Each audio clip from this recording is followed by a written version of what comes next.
Welcome to Booked, where two guys tell you about the books they're reading. I'm Livia Snedden. And I'm Rob Olson. We're back with a book review. This week we're going to be talking about Miss Subways by author David Duchovny. So I'm gonna skip ahead to something I was gonna save till the end. But the way you said that is the perfect introduction. So I'm like, David Duchovny wrote a book. We should review this. And I get to the end of the book and I'm like, shit, he's written two other books. Yeah. And then I was like, wait, we talked about the one because the one's about the fucking cow. I'd forgotten completely about that. And then I was like, did we talk about it? Because I just concocted what I think that conversation would sound like in my head. And I'm not sure if we had it, but if we didn't have it, it would have sounded something like this. Rob would say, hey, David Duchovny has a book out. And I'd go, no shit, really? Huh, let's see what this is about. I'd look it up and I'd be like, oh, it's about a fucking cow. We're not going to review that. And I don't know if that's exactly how it went, but in my head, I was like, I don't know if I knew this or not. But if I didn't, that's how the conversation would have gone. That's how it went. Yeah. I was remembering it too, because only when I was looking up the book on Amazon did I remember. I saw the book with called Holy Cow, and I was like, oh, that looks familiar. I've read the synopsis. I was like, yeah, we talked about reviewing this. Probably very briefly. Very brief. But we did read and are going to review Miss Subways, for which I did not read the synopsis at all, because you had messaged me. This is what happens. Rob and I have this weird messaging relationship where there will be a flurry of messages. Either Rob or I will wind up messaging 3 or 4 things over a short period of time, and the other person just doesn't respond. And then we always just assume that they're not on board with whatever we said. So for me, it's I wait patiently for a week to get hey, that was really funny, to some screenshot I sent him or whatever. For him, he sends me a link to the Duchovny book, and I saw it, but I saw it 5:30 in the morning or something ridiculous like that. And I was like, oh, okay, Duchovny, that sounds cool. And then the next day, I guess you're not on board with the Duchovny book or something. I'm like, no, that's fine. It's fine. So that's how we wound up deciding to review Miss Subways, which is a very weird title. It is, yeah, it's a weird title. And it's one of those we're going to have to talk about, does the title have anything to do with the book? But I want to say that whole messaging back and forth and not getting an answer, that anticipation / disappointment thing that we cycle that we put each other through. That I felt that as recently as I think yesterday. I made a joke that was related to Livius's work. Yeah, which is really funny, by the way. And then I followed it up a few minutes later with zing, as to emphasize. So this was Tuesday. I made the joke. We're recording on Thursday. So Tuesday I made the joke in the morning. The next message is the following morning. Livius saying, what time are we thinking for recording? So yeah. Never, no acknowledgement. And I was like, well, that one fell in its face, but no, I was really, proud as a matter of fact, I shared it with one coworker, the other subject of that message, and we both thought that was very clever. Rob's a very clever guy. From time to time. But then you threw down a dad joke, and I acknowledged it. You did. You did by saying it was an ultra dad joke. Turbo dad joke. Remember? Because Turbo. I put turbo. That's what it was. Yep. Yeah. All right. Maybe we should talk about somebody that writes stuff that people do read. Yeah. Here is the bio for David Duchovny. David William Duchovny is an American actor, writer, producer, director, and singer-songwriter. All right, I'm going to stop right there. Rob is going to draw some comparisons between this book and the book that we reviewed by Rick Springfield. And my defense You're getting out for in front of this one was going to be, well, at least he is also a singer-songwriter, and apparently so is Duchovny. So my defense, I didn't know this. My defense is shot. He is known for playing FBI agent Fox Mulder on the sci-fi horror action drama show The X-Files, and writer Hank Moody on the comedy drama series Californication, both of which have earned him Golden Globe Awards. Duchovny appeared in both of the X-Files films, the science fiction thriller of the same name, and the supernatural thriller The X-Files, I Want to Believe.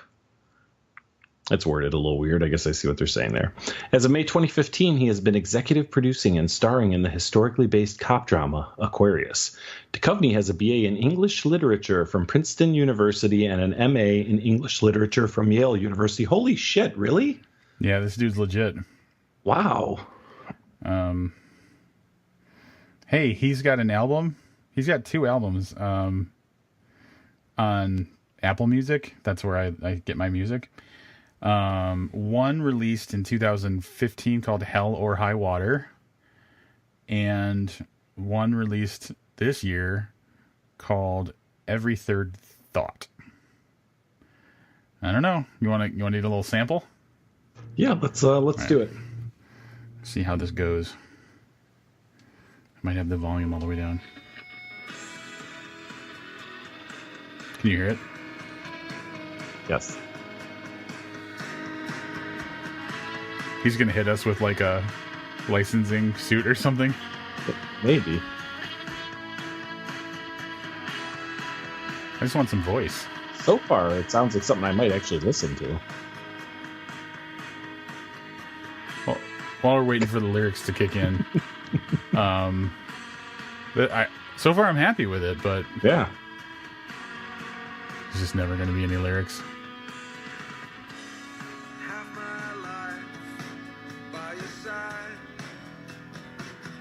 Yeah. Huh. Well, Duchovny might, we'll see. Maybe he's in the running to be my favorite actor, writer, producer, director, and singer-songwriter. He's like the Bo Jackson of entertainment. Oh, God, here we go. Yeah. Let's save that for another episode. All right. Sorry. Yeah, I'm see how I tried to wedge that in. There was something that I pitched to Livius, not for this podcast, but like it's on my mind, and it has... Anyway, we'll get into that later. So we're going to get back to the book for our multi-talented author. I'm going to read the synopsis, and then we'll actually talk about the story a little bit. So how are we going to land on... I know why you chose to do the bio, because pronouncing character names, right? You're trying to get out of that? I'm pretty sure that's Emmer. Okay, because in my mind it was Emer. Oh. But Emmer? Yeah, whatever. We'll go with the Emmer. Lady. The female protagonist. And I'm going to stumble. I'm putting everybody up front. I'm letting you know I'm going to stumble on some names throughout this, so bear with me. But Emmer is just a woman living in New York City who takes the subway, buys ice cream from the bodega on the corner, has writerly aspirations, and lives with her boyfriend, Khan. But is this life she lives the only path she's on? Taking inspiration from the myth of Emmer and Cuchulainn? That's how I would go with it. Yeah. And featuring an all-star cast of mythical figures from all over the world, David Duchovny's darkly funny fantasy novel Miss Subways is one woman's trippy mystical journey down parallel tracks of time and love. On the way, Emmer will battle natural and supernatural forces to find her true voice, power, and destiny. A fairy tale of love lost and regained, Miss Subways is also a love letter to the city that enchants us all, New York. Yeah, I didn't know any of this going into the book. And I read the whole book and didn't know that there is a myth of Emmer and Cuchulainn, Cuckold Lane, whatever the hell that name is. So I feel like I've maybe missed some stuff. Well, you know what? And I was thinking about that. There was a part of me. So I think even in reading, I can't remember where I read it. I think in the acknowledgments at the back, or like the author thanks people. Mm-hmm. I think he mentioned his, like, in brief, like his where he first heard of the the poem by Yeats and like all that kind of stuff. So there's a little bit of a nugget of where he came upon it, and then I was thinking to myself, how much research do we do as a podcast to talk about how this existing literature influenced the book? And I landed on, I really didn't feel like it, because we didn't have it going into the book, and it didn't, in my opinion, matter to this, like how the story played out. So I wasn't too concerned about kind of putting it into context for the listeners. Yeah, this is like a really, I'm going to go with, I think, obscure kind of myth, right? Like, I'm not gonna say I'm a student of mythology, but like I recognize names. Yeah, And well, I've never heard. I thought the naming scheme in this book was a little weird, right? Because they both have super weird names. yeah. But I didn't land on that it was based on anything. So I'm with you. The level of research done, 0. But we also didn't go to Princeton or Yale, so maybe that has something to do with our level of... Or any other writing universities. Yeah, no Ivy League. Nope. I didn't go to any college, so... Not at all? Yeah. Not even a little bit? I mean, like, little classes here and there, but nothing ever stuck. Right. I'm streets, man. I'm street knowledge. The rough streets of... like suburban Chicagoland. Yeah, the town you grew up in. Yeah.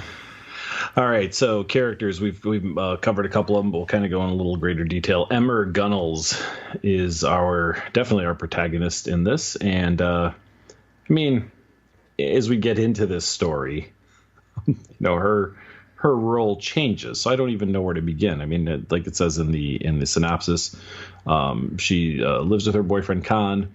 She is, behind every great man is a great woman, or whatever that saying is. She's definitely that person. So Khan has been writing a book on mythology, essentially, and it's gaining some traction. But Emmer has put a ton of work into this and helping him put this book together and supporting him.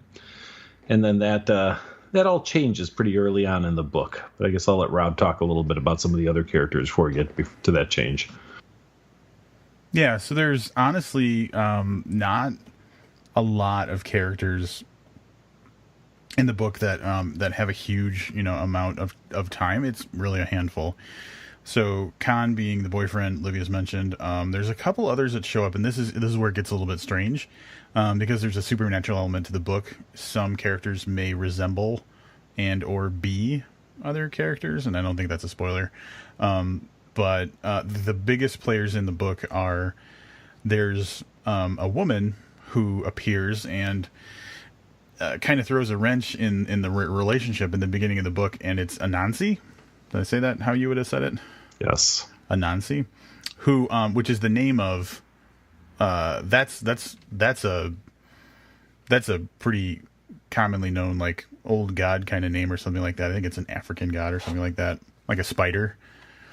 So, and where you would have, the pop culture people would have noticed that, is in the show American Gods, and I'm assuming also the book American Gods, the Neil Gaiman book. And the book Anansi Boys. There you go. And I'm changing the pronunciation. I did look it up while you were talking. Yeah. And the reason I did is because one of the best lines in this book was probably missed out on by a lot of people reading it. And I may cover that in spoiler talk, because I'm not sure how spoilery that is. Gotcha. So that character is introduced very early in the book, and from the get-go is causing some strife and some friction in the relationship between Emmer and Khan. Izzy is Emmer's like kind of lesbian bestie who,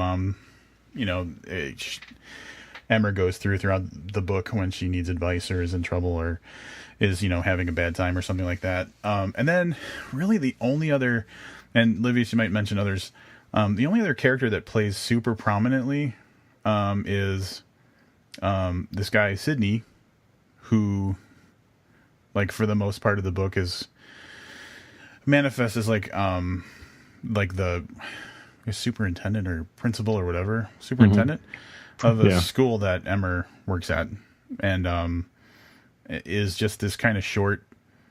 He's like a priest, but he's like because it's a religious kind of religious as much as you can be, I guess, in 2018 school. That's also very progressive, and so he's the guy that's like he's always trying to get everybody out of the weird hot water when the parents get up in arms about something. So he's kind of a goofy character and goofy and funny, I'd say.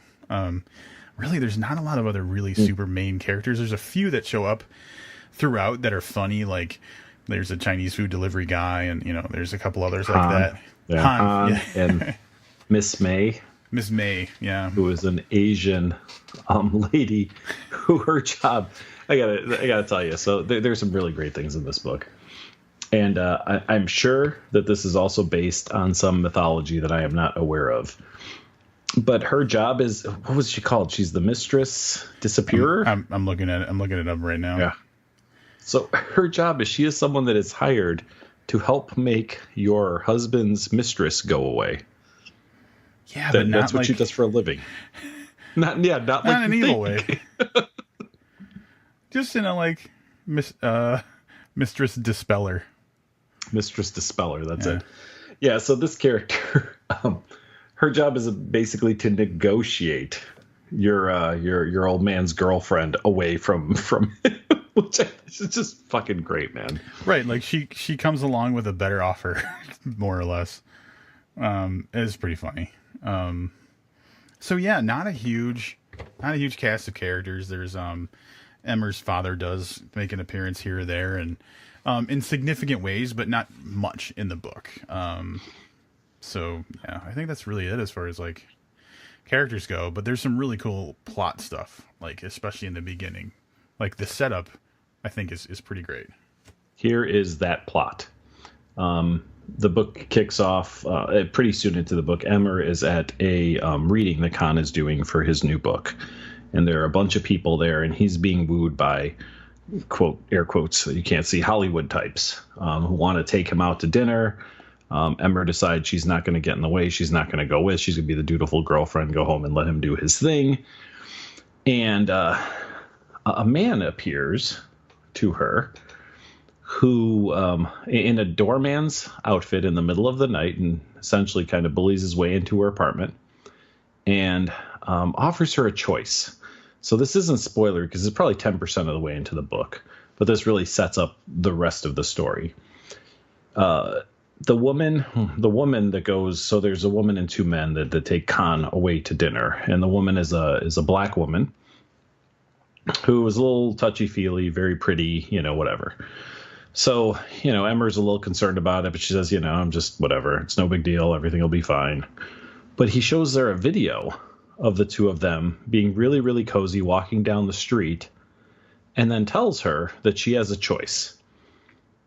If she chooses to stay in her current relationship with Khan will be hit by a car and killed.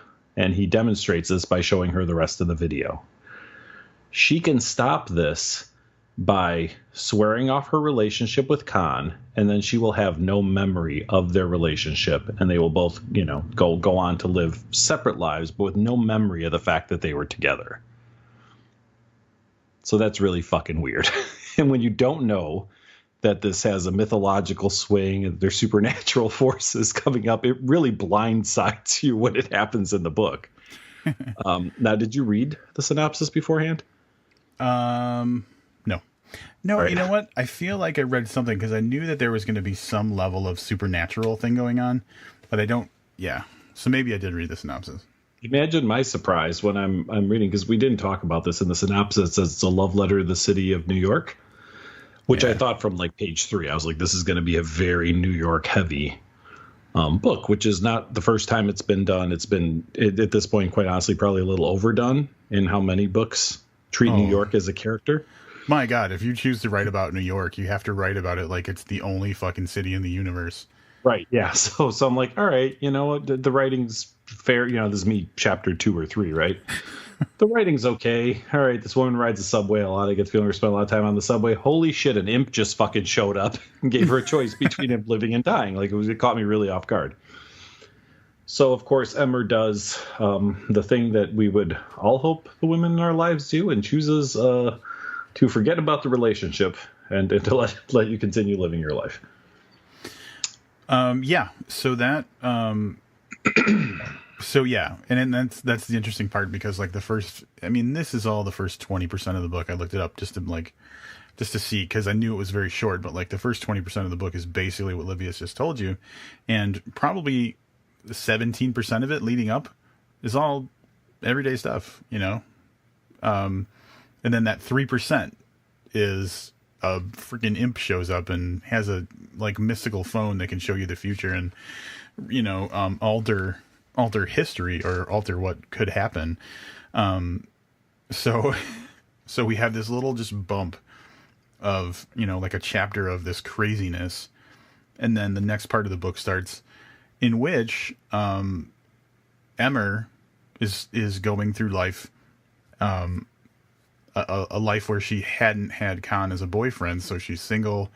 That's a big part of her life, is just like not being in a relationship. And so we're seeing her life entirely different, as if Khan was never in it. But she doesn't know it.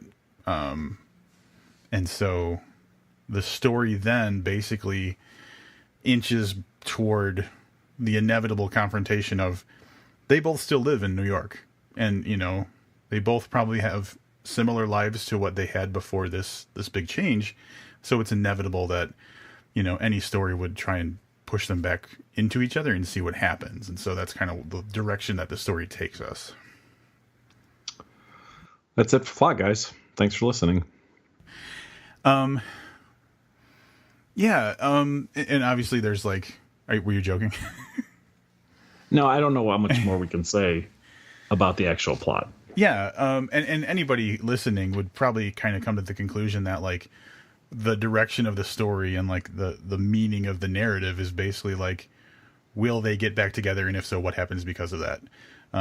But it's just neat to have a snapshot of someone's life where she described it as like happy. She was happy with her boyfriend.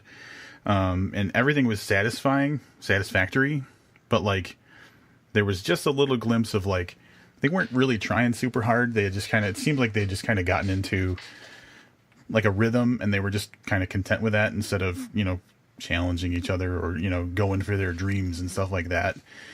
So to take that first part, have the whole world changed, and then see how different her life is without that relationship dynamic was pretty cool. And then obviously way more supernatural stuff.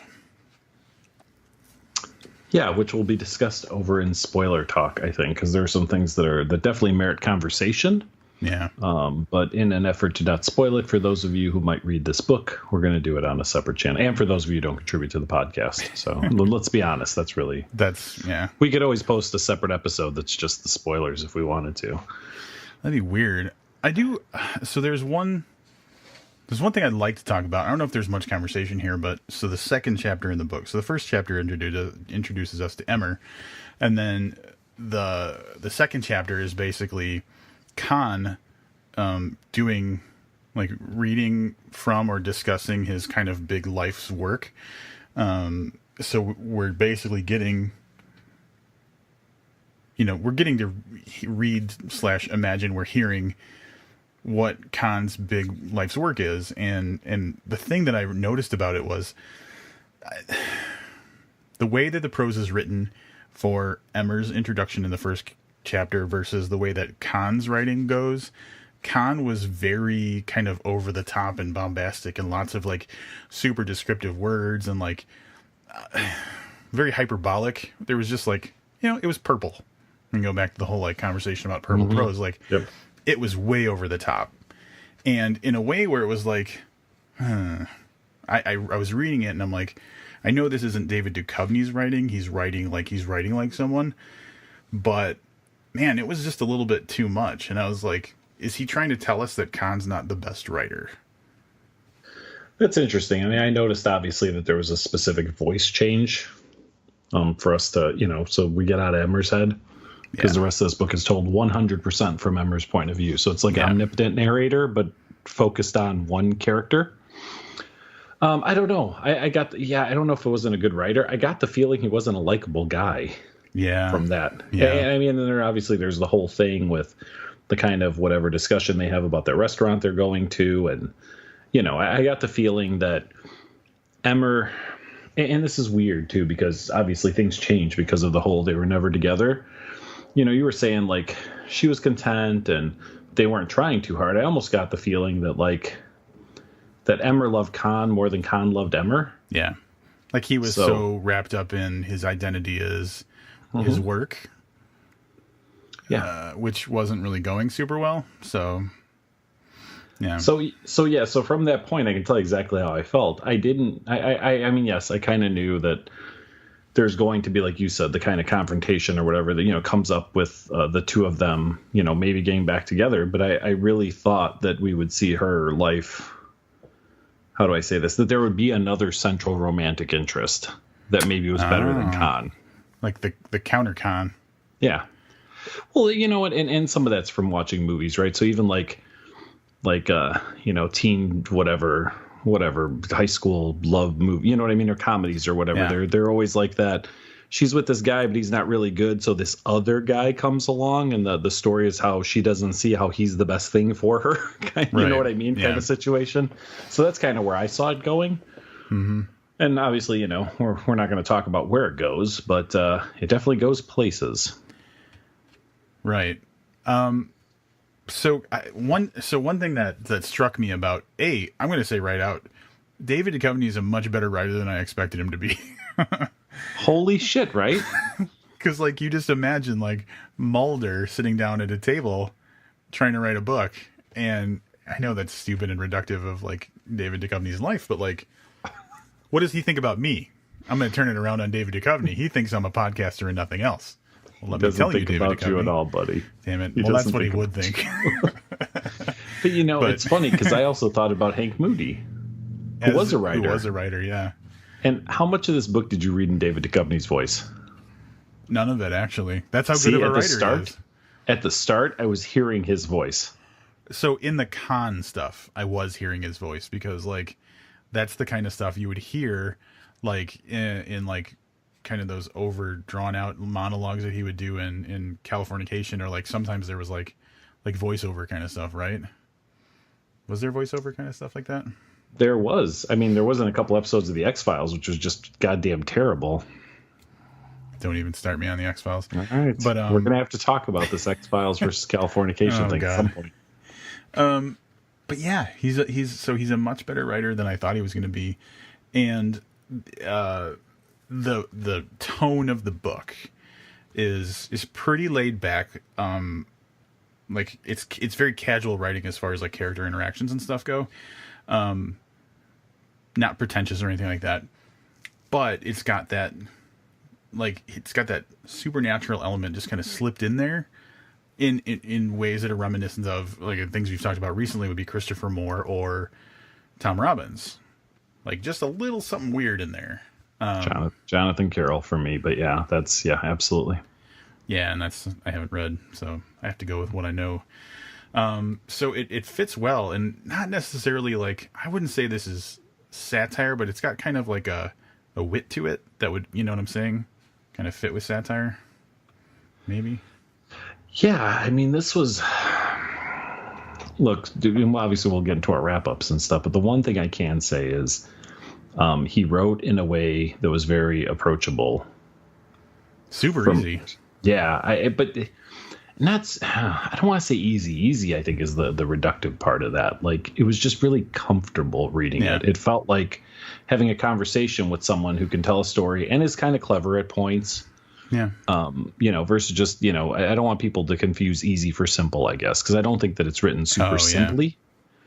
But yeah, I mean, it's just super easy to slide right into Ember's head in this case, and just follow her story. And sometimes you find yourself kind of smiling, if not chuckling, at an observation that's made or a conversation that's had.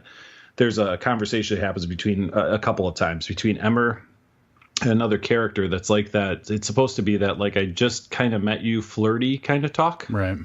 And it's all super cute. And could be immediately put into any chick flick or whatever. And even as a guy watching it, you'd be like, "Oh, this is kind of clever. I like the dialogue between these two characters." So I guess it was written. Even the dialogue between her and Izzy was pretty good.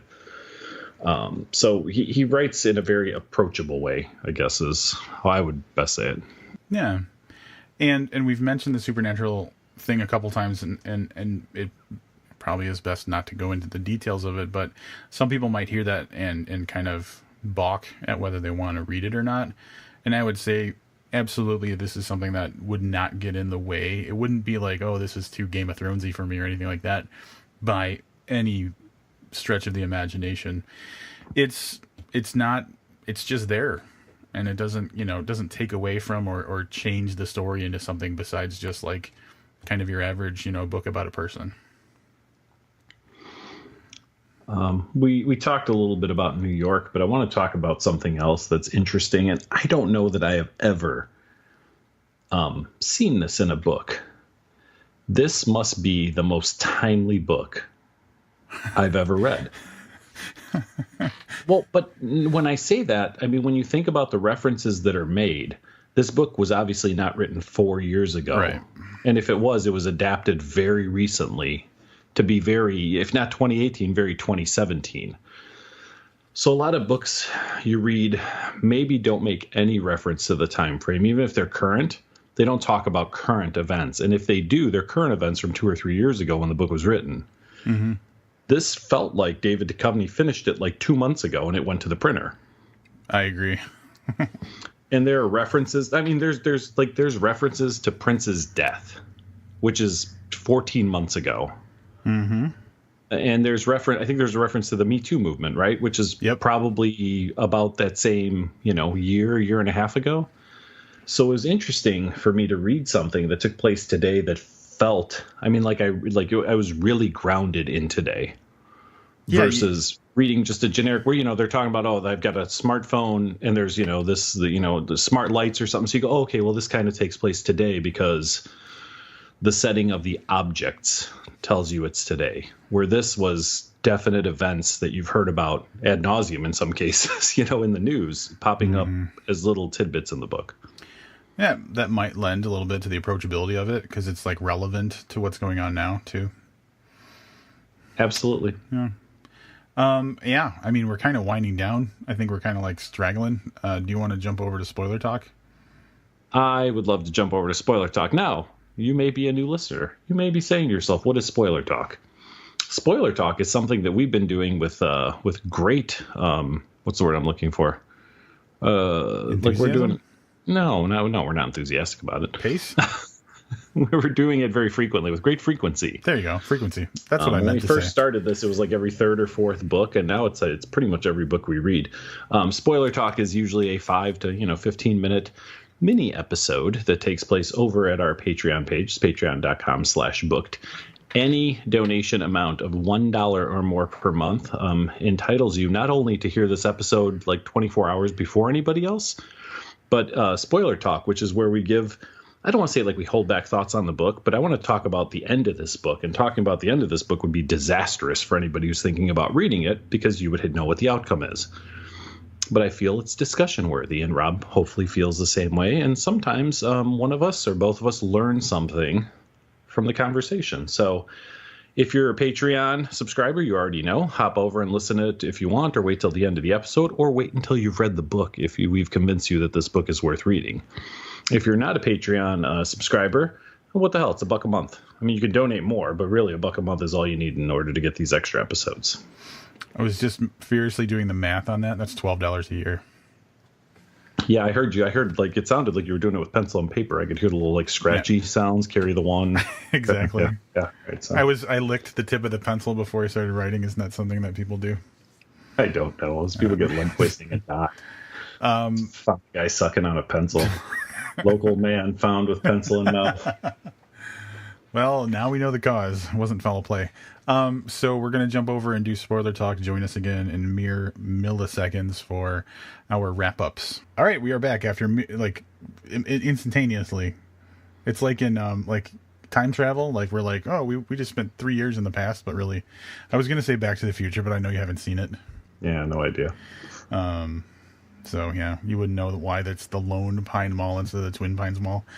Anyway, we just talked in spoiler talk a lot about spoilers for this book, and I want to say something that didn't come up in our normal conversation that did get covered over in spoiler talk is the meaning of the title, Miss Subways, which maybe we didn't talk about for a reason, but anyway, it's an expanded conversation. There's some cool stuff over there, so if you're not subscribing on Patreon, you probably should just throw us $1 every month.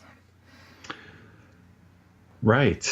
I think we're ready to do our wrap up. Why don't you go ahead and go first on this one?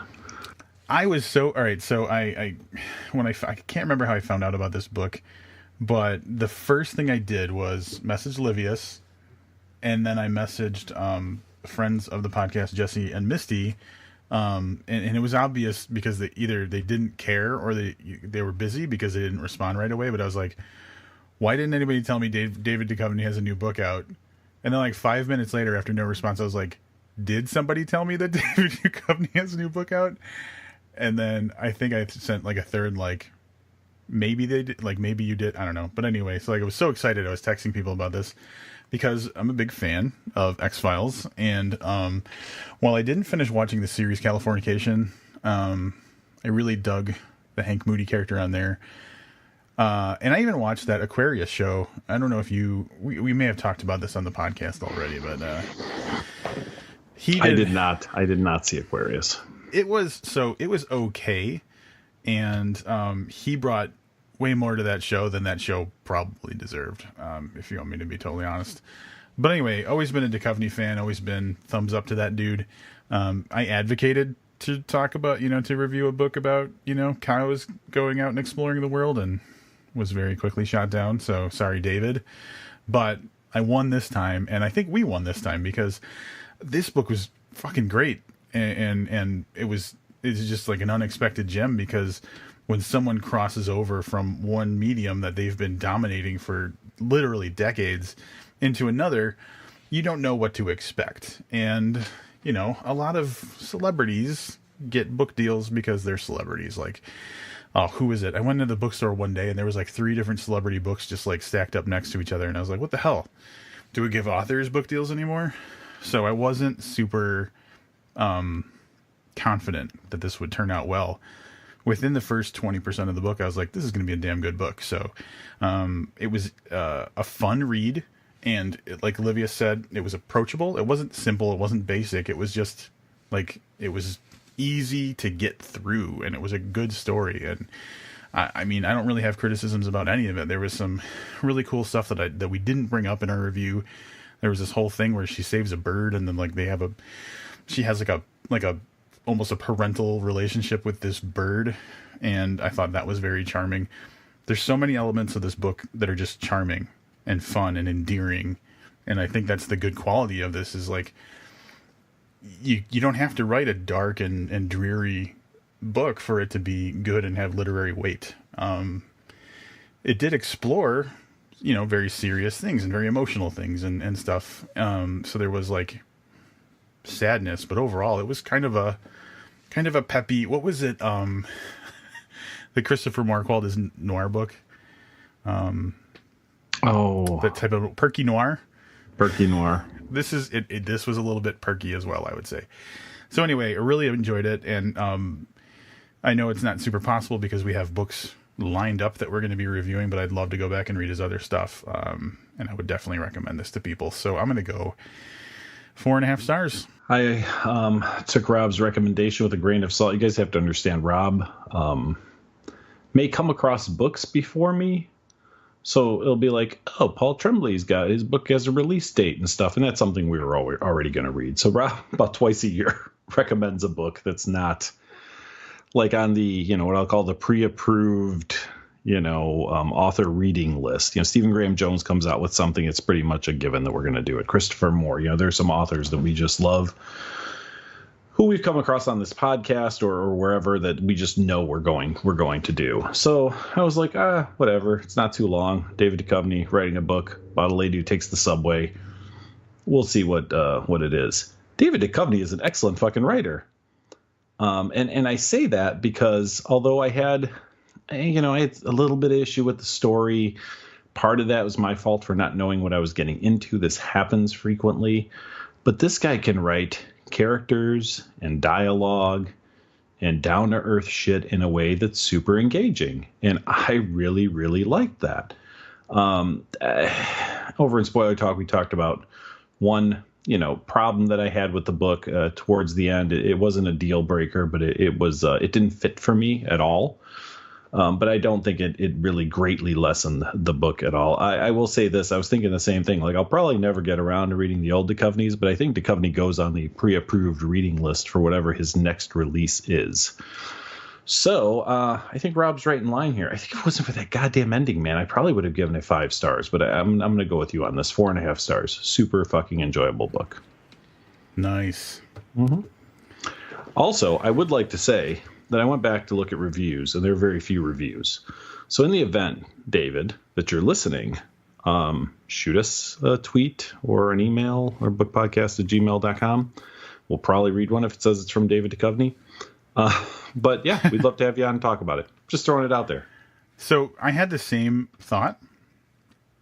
I was like, hey, Duchovny is kind of a, I guess, not breakthrough art author because he's had a couple books before, but like, he's probably not the best known for being an author. And I just looked at his Twitter the other night, and it's just like, I'm at this store, blah, blah, blah. I'm being interviewed on NPR for my book. Like, he's all over the goddamn place about this Yesterday book. It had 12 reviews on Amazon. Yeah. That's terrible. I'm not saying I feel bad for him because this book deserves to be read. So, but at any rate, David, if you're listening, really nice job. And you would think, as the author of Fucking and Punching, that you would get more reviews. More reviews. So we have to do this. Do we have to talk about? We don't have to. X-Files versus Californication. Let's just go throw it out. David Duchovny's best role? Mulder. Yeah, see? I'm going Hank Moody. Well, now he's got to vote in each side. So. That show, I know you said you didn't finish it, and it was hard to finish. It was super hard to finish because that show went to shit. I tapped out. I'll tell you exactly when I tapped out. Mm-hmm. When Rick Springfield showed up. Oh, get the fuck out of here. That was brilliant. Rick Springfield on that show, and I'm not saying... Look, I forgot Rick Springfield was on the show till you just said it. So it doesn't even like calculate into what I thought was great. Those storylines got so outrageous, and I'll be frank, so dumb. But the consistency in Hank Moody in that show and Karen in their relationship stayed solid gold all the way to the end. So it's like as the show disintegrated around them and around their relationship, those two characters and their story was still written in a way that kept me watching. I roll my eyes for whatever that show was, like 40, 45 minutes an episode, 50 minutes an episode. I might roll my eyes for half hour of that episode, but Hank and Karen were still brilliant. So that's what stuck.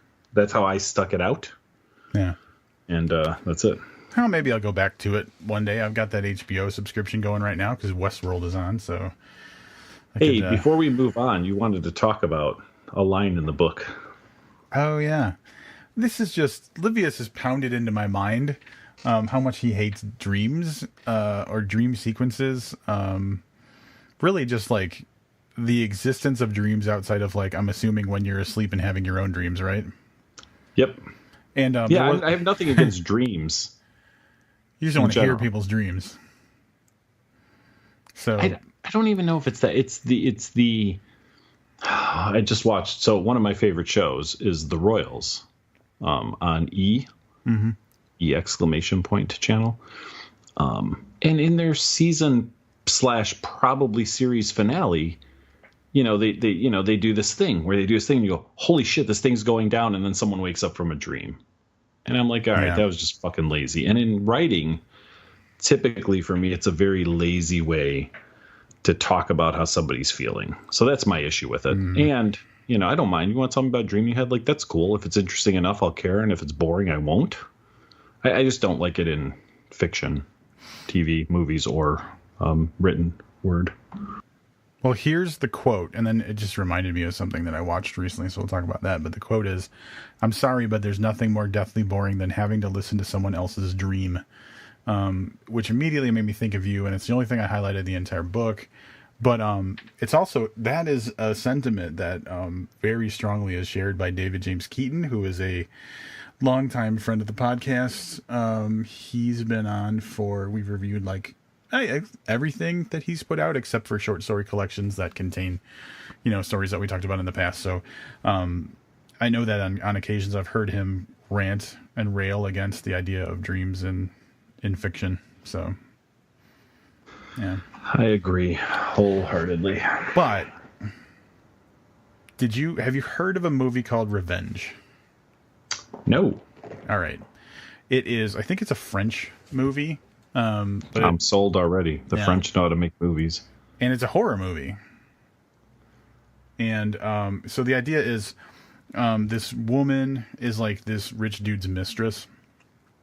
And he has this kind of like, it seems like an annual kind of hunting expedition that him and some buddies go out on. And so he gets to the place that they, go to hunt. It's like this really nice, like almost like resort kind of massive mansion house in the desert somewhere. And but he gets out there a couple days early so his mistress can go too. And like they'll spend a couple days together, and then she leaves, and then his buddies show up and they go hunting. But the buddies show up a day early, and things go down, and it turns out that like because she's now a liability in their lives, like they need to get rid of her, and so like they decide they gotta kill her. And anyway,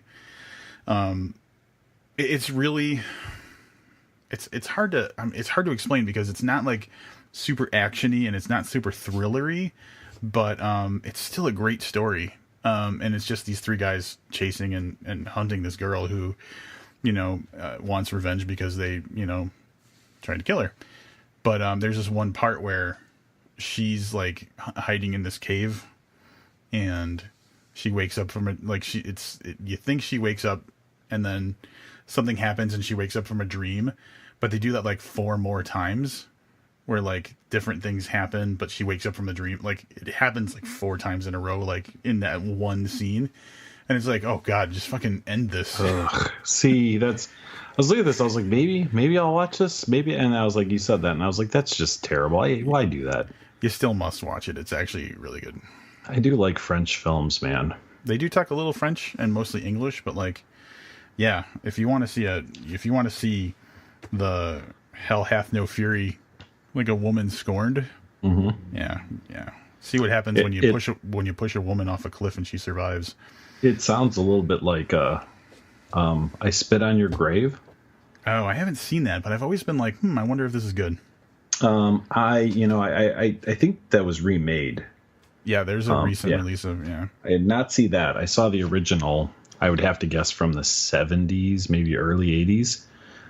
And it was pretty hardcore for when I saw it. I was probably like 14 or 15. And that is a brutally violent, sex-violent film. At least that's how it sticks in my head. I don't know. I'm pretty numb at this point to that kind of stuff. So now I might eat it with a bowl of pop or watch it with a bowl of popcorn and, chuckle at things. But is what it sounded like a little bit for us. It's funny because you said it's not really that actiony. It's not really that thrillery. And I'm looking and it says Revenge 2017 thriller/action, as you're saying how it's not really very much of either of those things. So interesting. Well, at least if I do watch it, I'll be prepared for the stupid dream sequences. So hopefully I took the wind out of that a little bit, because it shouldn't get in the way of enjoying that movie.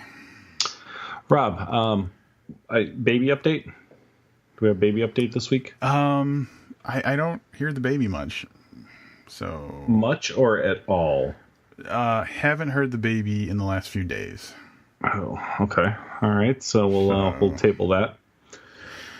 Pizza Girl update. I know we kept everyone hanging on, right? Like we should have teased it at the beginning, but like next we're going to talk about, they do, and then they talk about 18 other things. Pizza Girl update. Can we have a Pizza Girl update, please? I haven't gone back. I have to keep you hanging on the Pizza Girl because I have not gone back since. There are audible grunt like this. Like I time traveled to the future, like 2 days from now, and people are listening to this, and I can hear listeners groaning. Like, why didn't you? Oh my God! You got to strike when the iron is hot. I don't even know if that's the saying. That iron was pretty hot. Yeah, I just and here's the problem, because it's the Pizza Girl. She's at the place where I go when I want pizza, and I just haven't felt like having pizza all week. Sorry, buddy. I know you're disappointed. I don't even have words. There are no words. Yeah. You're going back. It wasn't going to be for a slice of pizza. I see what you're saying. Last Friday I had pizza fucking 3 times in one day from 3 different places. You can't hate pizza enough to have like not been like, I could probably eat 1 slice of pizza if I could score with the chick from the pizza place. I'm sorry, man. I'll go. You've let us next week. I'll go next week. All of us, me and the listeners, down. I do have something new that I haven't brought to your attention yet. That is definitely, and it's not going to be entertaining or funny. This is actually a little bit upsetting. Oh, okay. Let's get all somber. Yeah, it's like legit upsetting, and I think that we need to talk this through. I don't know why, but I was scrolling through, and this is something I never do, but I was looking at our feed on iTunes, and I don't know how much you're aware of this, but like people have the ability to rate and review our podcast on iTunes, and so I happened to please. Oh God! See, here comes Livius's like ultimate. So we have a very good out of 31 ratings, 28 are 5 stars. Okay, that's fair. 1 is 2 stars and 2 are 1 star. But there's one rating that actually really concerns me, and it's from September 20th of 2017. A user, all I see is the username. Anyway, it says, the way they talk about women can be a little gross for a female listener. I really like the kind of books they talk about, but I have to unsubscribe. Sorry. And I saw that. I mean, I was really disturbed by that. I was upset by that because I feel like you and I are pretty much on the side of women in general, but I have to acknowledge that, you know, we probably say some off-the-cuff crazy shit from time to time. You mean I say some off-the-cuff crazy shit from time to time? I was willing to take that's all right. That's part okay. of that blame. But like, and it got me thinking, and this is my thought on that. And maybe we need to be a little more clear, especially considering we have new Patreon, new Podbean listeners and stuff like that, possibly. There's definitely times, and it's hard to defend this because there's no way for a listener to know, but there's definitely times where you and I are kind of playing a part as opposed to actually like being who we are. And I think sometimes we might step a little bit further either to or across that line for the sake of humor or for the sake of like, you know, not being boring and having the same opinion about things, like maybe playing a little devil's advocate in a way that might be offensive that we don't think about. I agree with everything you said. And I know this is going to sound really, really like I don't care. I don't, you know what, that's the whole thing. So I think anybody that listens to us, I would hope, has an understanding that we may say things that are off color occasionally. And that, you know, we don't mean that to be offensive or whatever. God, you should hear us talk when we're not on the podcast and the things we say. We say some terrible things about people. That being said, we don't mean them in a way that's malicious. And I will say this, and if she thinks things I say about women were gross before, I'm going to go a little farther. In the event that you're not aware, men tend to do things like call each other names and not mean anything by it. And I think that a lot of that extends to things we say in general. You know, I'm rewinding back to the pizza girl conversation from 6.5 minutes ago. And I was going to say things that were much fouler than what I actually said. And you know what? Now I kind of regret not doing it. So this is spurring you to be worse. No. I just think that, look, we appreciate everybody that listens. If we're not your thing, we're not your thing. I mean, and that's cool. Like, there are a million other podcasts, and there are podcasts that are listen, I listen to a podcast that sometimes I think is better than our podcast. So there you have it. We don't mean to offend anybody, typically speaking. And I hope that the rest of the people who are listening don't take it that way.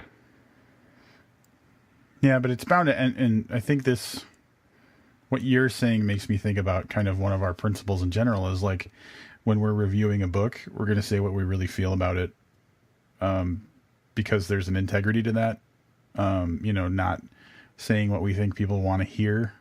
So yeah, I mean, I'm assuming that with anything that, is true to itself, there's going to be some people that just inherently disagree with it, which is unfortunate. Like, it's absolutely not like we set out to, like, today we're going to offend women when we say this thing. We just have that conversation, and, it's not going to be for everybody. But like, we've never, for me, it's like, this is like the first real, like, negative thing that I've read about us in 7 years. So it's just like, oh, where'd that come from? And like, I'm sure that over the time people have silently fallen out of love with the podcast. It has to have happened, but like, Sure. This is the first time we have like written confirmation that someone decided, oh, this is not for me.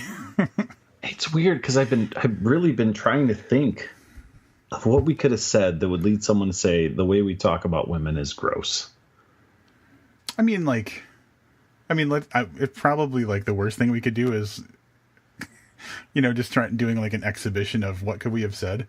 I want to go through 400 episodes and I want to pull. Livius is going to come back with a report. All right. So in episode 33 at the 12-minute mark, I said women are stupid. Like, yeah, okay. So over on Patreon, I did say that Miss Subway's 1944 was a smoking hottie because there's a picture of her. She's kind of a smoking hottie. Yeah. And if someone takes that as gross, like I'm okay with them not choosing not to listen if that's what offends somebody. To be honest, more specific feedback would have been more helpful.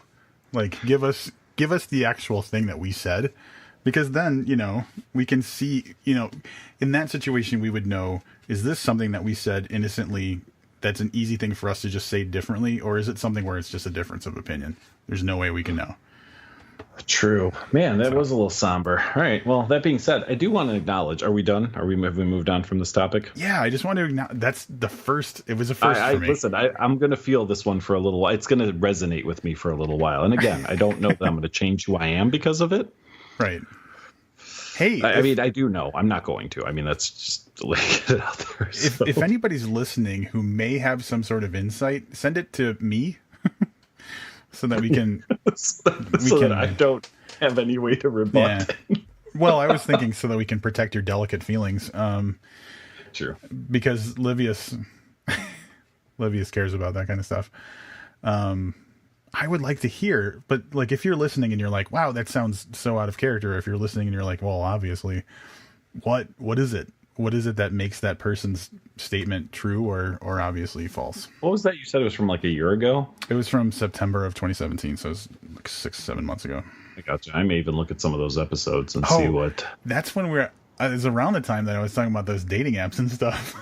Oh, well, now we it's know. My fault. Now we know. No, you were talking about how weird it is that women have like their friends text them and make sure they're okay or something. Like, yeah, there you go. So you're the offender. Oh, great.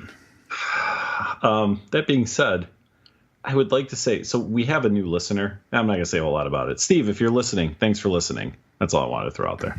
Hey, Steve. Next week. Here we go. Oh, I got to let you set this up. I'm hoping this person decided to tune in this week. Can you go ahead and tell listeners what the next book is, please? Off the top of my head, it's the Marisha Pessl book, right? Yeah. So she wrote Night Film that we reviewed, and from what I remember, enjoyed. It was a really weird book. Yeah. So this is one of those odd occasions where the publisher sent us a book that we're interested in, and this is, we're talking, it's like a 3% chance that what they send us is something we're looking to review. Yeah. And it's been sitting on my dining room table for, 2 weeks or whatever since it showed up. And the way it's sitting, for people who've never received a review copy of the book, they usually give you some kind of like insert that tells you about the book. And in this one, on mine, it was folded in such a way. So if you have the book and you're holding it the way you would read the book, this is at a 90-degree angle, stuffed inside the cover and then folded over. Mm-hmm. And I look down and it jumps out at me that this is a YA novel, which means young adult novel. And my first thought, username that Rob didn't mention, in case you're listening, was we haven't done a young adult novel since Backdooring the Brat. Oh God. That's right. So God. Go back. I don't know what episode number it is, but if you want to hear our last young adult review, Backdooring the Brat was the one. God. All right, so I feel like I have to do the synopsis for this book now. Once upon a time back at Darrow Harker School, Beatrice Hartley and her 5 best friends were the cool kids, the beautiful ones. Then the shocking death of Jim, their creative genius and Beatrice's boyfriend, changed everything. 1 year after graduation, Beatrice is returning to Wincroft, the seaside estate where they spent so many nights sharing secrets, crushes, plans to change the world, hoping she'll get to the bottom of the dark questions gnawing at her about Jim's death. But as the night plays out, in a haze of stilted jokes and unfathomable silence, Beatrice senses she's never going to know what really happened. Then a mysterious man knocks at the door. Blithely, he announces the impossible. Time for them has become stuck, snagged on a splinter that can only be removed if the former friends make the harshest of decisions. Now Beatrice has one last shot at answers, and at life. And so begins the Neverworld Wake. I'll be honest, I didn't hear a word you said because I was busy thinking about how clever my backdooring the brat comment was. You were, I mean, don't throw your back out, patting yourself on the back. Genius. Anyway, whatever Rob just said, that's next. Oh, and I'm going to break in with a key page update. We haven't done one of these in a while. I was trying to do like a ticker type. Yeah, I got you. Like a breaking news. Mm-hmm. Yeah. We haven't done one of these in a while, and we weren't really proud about where we got in 2017, but I feel like we're making strong progress. 5 months into the year, we are at 3,905 pages reviewed in 2018. And just as a contrast, for all of 2017, we were at 5,312. So we're about 1,400 pages away from 2017, and we're not even halfway through the year. So I feel pretty good about that. I know we have at least like 650 pages scheduled already. Easily. So that's scheduled. That's books we have on the calendar, including our next young adult novel, which we'll be back with next week. Until then, I'm Livius Nedden. And I'm Rob Olson. Keep reading.